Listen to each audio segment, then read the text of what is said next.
So apart from all these individuals, there is one more other group of individuals are present. Those are called as lichens. So lichens are the best example for a symbiotic type of organisms, where it's an symbiotic association between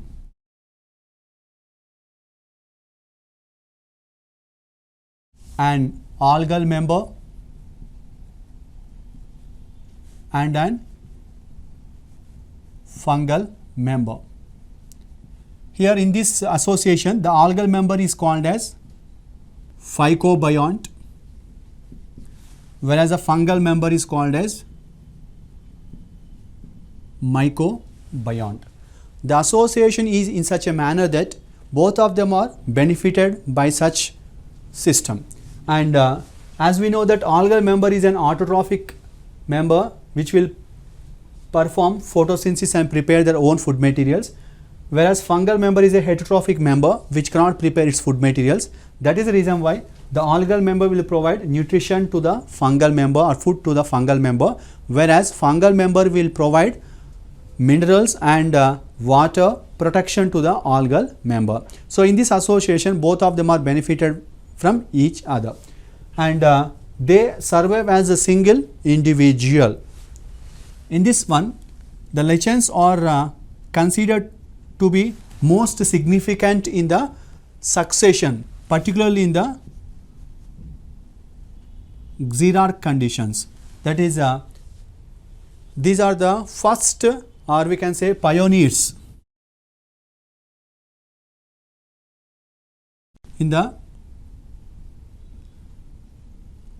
xerarch succession.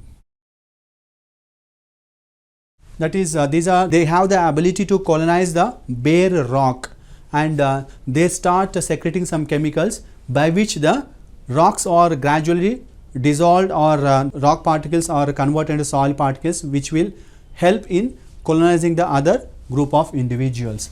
Apart from that one, these are considered to be the best indicators of pollution. That is, they are very much sensitive to the pollution. That means whenever the pollution is present, they cannot survive in such type of environment. These are best indicators of sulfur dioxide pollution. So this is the environmental or ecological significance related to the lichens or the lichens. And here there are different types of lichens are there based on their nature or thallus organization. Those are crustose lichens or lichens. Second one, foliose lichens. So based on the organization, crustose lichens means they are having the crust like structure. Foliose means which contains leaf like body or leaf like structure is present in the organization. And the third one is fruticose lichens or lichens. These are having a miniature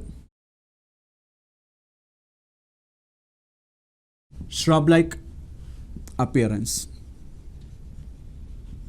So likewise, different types of lichens are present based on their organization.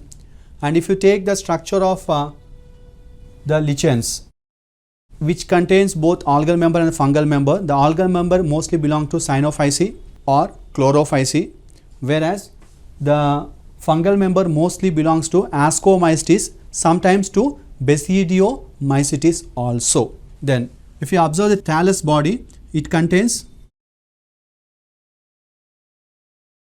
upper cortex, second part is called as medulla, and third part is called as lower epidermis. These are the three parts which are present in the thallus organization of the lichens, and they participate in the reproduction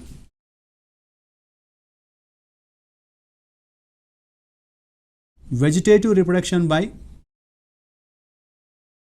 fragmentation, Asexual reproduction by Soridium, Cephalodium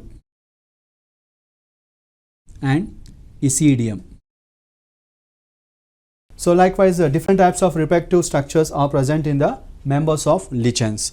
And some other examples are the mycorrhizal associations.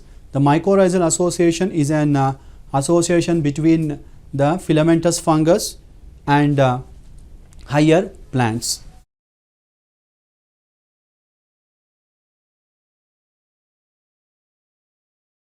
So here it is also example for symbiotic association, in which the fungus is associated with the root system of